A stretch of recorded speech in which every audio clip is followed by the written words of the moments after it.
Hello students, today we will start second chapter of class 12th chemistry, that is solution. थोड़ा सा solution के बारे में class 11th में आप लोगों ने पढ़ा था as a general discussion. Class 12th के सेकेंड चैप्टर केमिस्ट्री में अब ये एक होल चैप्टर के तौर पर हम लोग पढ़ेंगे and this is a numerical based chapter. ये एक न्यूमेरिकल बेस्ड चैप्टर है. We will start our discussion from the topic solution. What is solution? Solution किसको कहते हैं?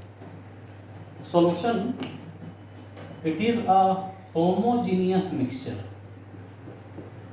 Solution is a homogeneous mixture of two or more non-reacting substance.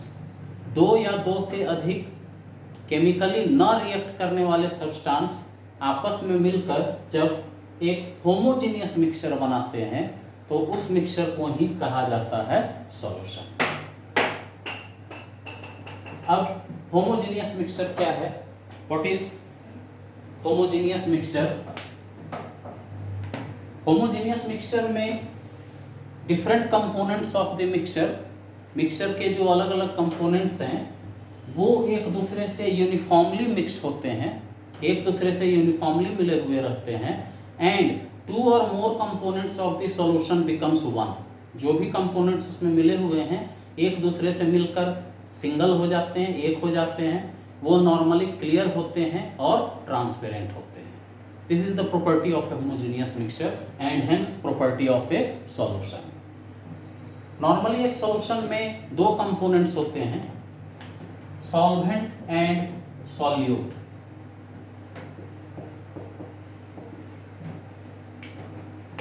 Solvent and solute are the two components of a solution.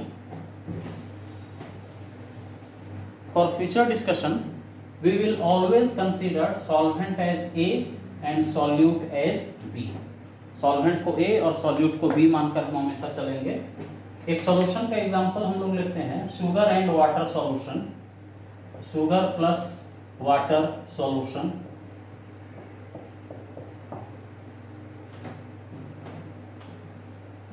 जिसको हम लोग normal language में कहते हैं शरबत. इस शुगर एंड वाटर सॉल्यूशन में water is solvent and sugar is solute. तो सॉल्यूट और सॉल्वेंट डिफरेंट अमाउंट्स में एक दूसरे से मिक्स होते हैं homogeneously, then solution is formed and two components are solvent and solute. Solvent वो component है एक solution का generally which is larger in amount, not always but generally which is larger in amount and dissolve others in it.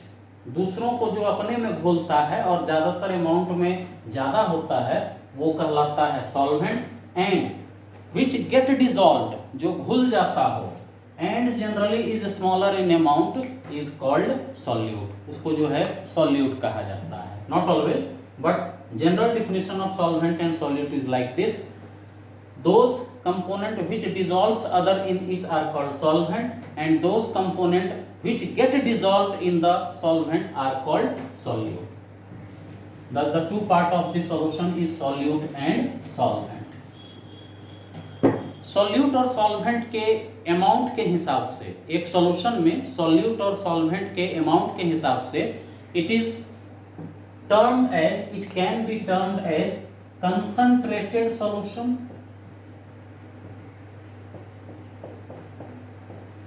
And dilute solution. Solute और solvent की मात्रा कितनी है एक सॉल्यूशन में उसके आधार पर, अमाउंट ऑफ के आधार पर सॉल्यूशन दो टाइप से होता है, कंसंट्रेटेड और डाइल्यूट सॉल्यूशन. कंसंट्रेटेड सॉल्यूशन में सॉल्यूट का amount of solute is large to very large. Solute की मात्रा जब सॉल्वेंट के कंपैरिजन में ज्यादा हो सॉल्यूशन में तो वैसे टाइप के सॉल्यूशन को कहते हैं कंसंट्रेटेड सॉल्यूशन. लाइक हम लोग एग्जाम्पल के तौर पर कंसीडर कर सकते हैं concentrated sulphuric acid, conc H2SO4.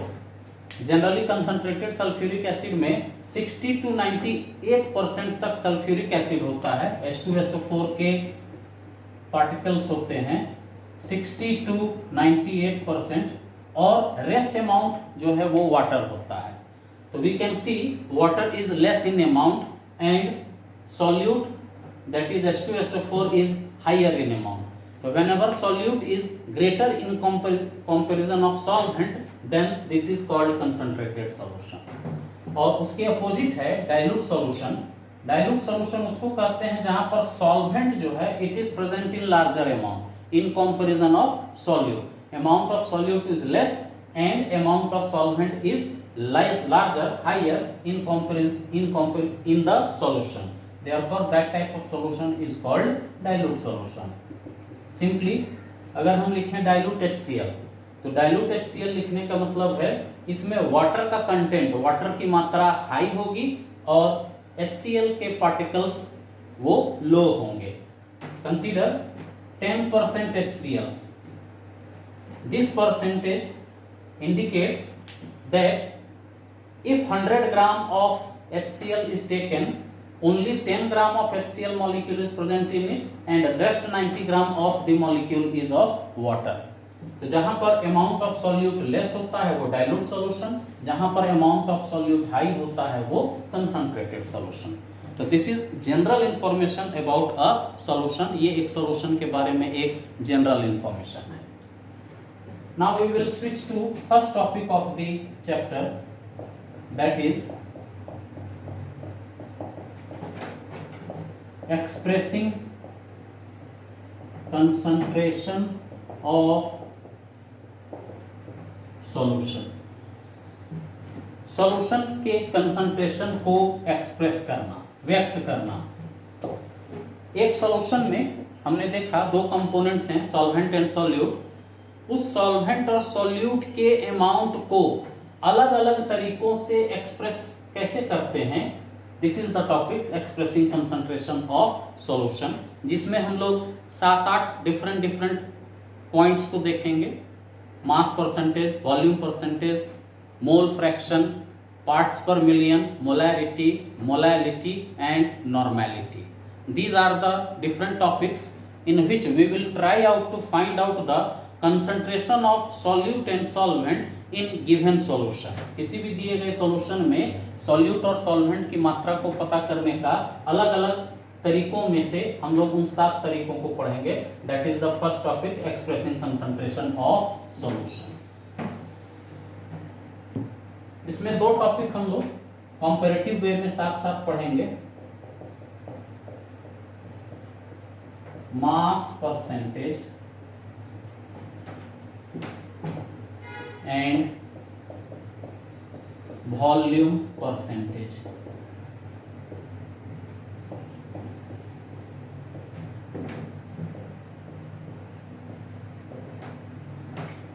In this both, इन दोनों में सॉल्यूट और सॉल्वेंट के कंसंट्रेशन को परसेंटेज के हिसाब से हम लोग देखेंगे in terms of mass and volume. Mass और वॉल्यूम के हिसाब से देखेंगे। क्योंकि 2 कंपोनेंट्स हैं मास के हिसाब से, इसलिए हमने लिखा W/W, और वॉल्यूम के हिसाब से V/V। मास परसेंटेज क्या है या वॉल्यूम परसेंटेज क्या है, इसको समझने के लिए सिंपल सा हम लोग बेसिक्स मैथमेटिक्स को देखेंगे, जो 5-6 क्लास में ही बच्चे पढ़ते हैं। किसी भी नंबर का परसेंटेज निकालना। Let's consider 60, you got 60 marks out of 100, what is the percentage? तो सिंपल सा जो है हम लोग परसेंटेज निकालने का तरीका करते हैं 60/100 into 100, this get cancel, therefore percentage is 60। तो इसमें हम लोगों ने ट्रिक क्या लगाया, obtained marks divided by total marks into percentage. Since percentage is always calculated in 100, therefore we had written the part 100। तो ये सिंपल तरीके से जिस तरह से हम लोग परसेंटेज को कैलकुलेट करते हैं, सिंपली उसी तरह से सॉल्यूट और सॉल्वेंट के परसेंटेज को कैलकुलेट करेंगे in a solution in 2 ways, mass percentage and volume percentage. Since we know, हम लोग जानते हैं there are 2 components A and B as solvent and solute in a solution, therefore mass percentage of A, we consider it A as a solvent. A के mass percentage को अगर हम लोग calculate करना चाहें तो we can write simple formula WA upon WA plus WB into 100. WA क्या है? WA is the mass of solvent and WA plus WB is the sum total of mass of solvent and solute, that is solution. This becomes solution, this becomes solvent, and we are calculating the percentage, therefore it is multiplied by 100. Simple सा तरीका है. मास percentage of ए को इस तरीके से calculate करेंगे. And similarly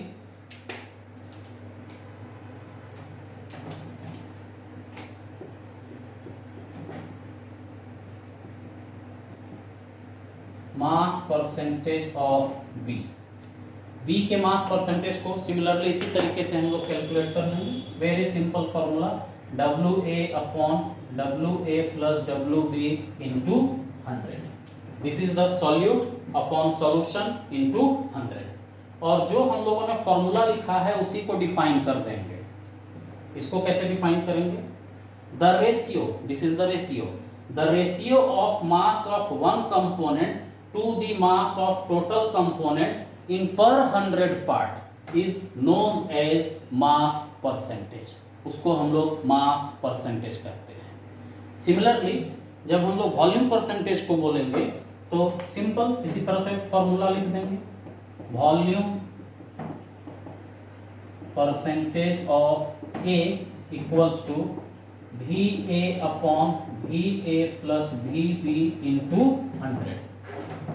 VA volume of the solvent upon sum total of volume of solvent and solute into 100, चूंकि ये परसेंटेज में एक्सप्रेस कर रहे हैं हम लोग. और similarly volume percentage of B equals to VB upon VA plus VB into 100. Solvent के लिए VA, सॉल्यूट के लिए VB. We are calculating this in terms of volume, therefore इस तरह से हम लोग फॉर्मूला को लिख सकते हैं. और जो हमने फॉर्मूला लिखा उसी को डिफाइन कर देंगे. The ratio of volume of one component to the volume of total component in per 100 part is known as volume percentage.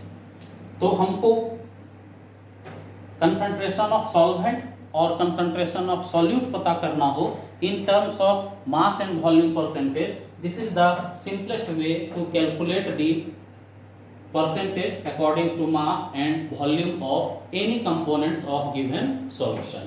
ये कोई भी हो सकते हैं components A, B, C, D, E, F, G, H. Simply any kind, any types of component can be present. सबको इसी तरह से equally equate करते चले जाएंगे. We will find out the percentage of that given component. Okay.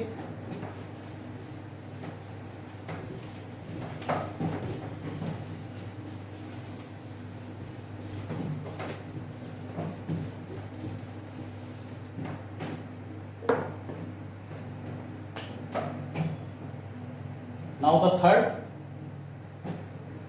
topic is mole fraction.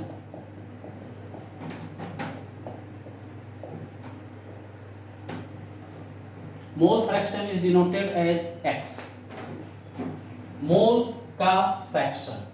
Fraction value is always calculated in numerical value of 1. 1 में इसको calculate करते हैं. जैसे परसेंटेज कैलकुलेशन 100 में होता है, उसी तरह से किसी भी अलग अलग कंपोनेंट्स का जब फ्रैक्शन कैलकुलेट करते हैं तो total value of the different component should become 1. Mole fraction फिर से हम लोग कंसीडर करेंगे only 2 component solvent and solute as A and B. और अगर मोल फ्रैक्शन x से डिनोट करते हैं then XA will become NA upon NA plus NB and similarly XB can be written as NB upon NA plus NB. Now ये N क्या है? Where N is mole. Class 11th में बहुत सारे chapters में हम लोगों ने पढ़ा था about mole. Mole is denoted as N and formula of mole is very simple, mass upon molar mass. जिस भी कंपोनेंट को आप कैलकुलेट कर रहे हो उसके मास के वैल्यू को डिवाइडेड बाय मोलर मास के वैल्यू को पुट कर देंगे। लेट्स कंसीडर, क्वेश्चन अगर पूछ रहा है कि 20 gram of glucose is mixed in 180 gram of water, तो glucose is the solute and water is the solvent. अगर हम लोगों को वैल्यू कैलकुलेट करना है मोल का फॉर ग्लूकोज, तो ग्लूकोज के मास को 20 ग्राम यहाँ पुट करेंगे, मोलर मास को 180 ग्राम पर मोल यहाँ पुट करेंगे, कैलकुलेट कर देंगे, उससे निकल जाएगा m, यानी कि नंबर ऑफ मोल। उस नंबर ऑफ मोल के वैल्यू को अलग अलग जो हमने कैलकुलेट किया है फॉर सॉल्वेंट एंड सॉल्यूट, उनके वैल्यू को यहाँ पुट कर देंगे, उससे निकल जाएगा XA और XB। सिंपल है, this is the method to calculate mole fraction and always keep in mind XA plus XB should always be equal to 1। XA और XB का वैल्यू हमेशा 1 होना चाहिए। और सिंपली अगर हमको यहाँ से किसी भी एक कंपोनेंट को निकालना हो और दूसरे का वैल्यू कैलकुलेटेड है, let's consider XA then 1 minus XB और XB is equal to 1 minus XA। इस फॉर्मूला पे अप्लाई करके हम लोग कैलकुलेट कर सकते हैं। तो these are the 3 basic topics to express concentration of any solution. एक सॉल्यूशन में कंसंट्रेशन को एक्सप्रेस करने के ये डिफरेंट तरीके हैं।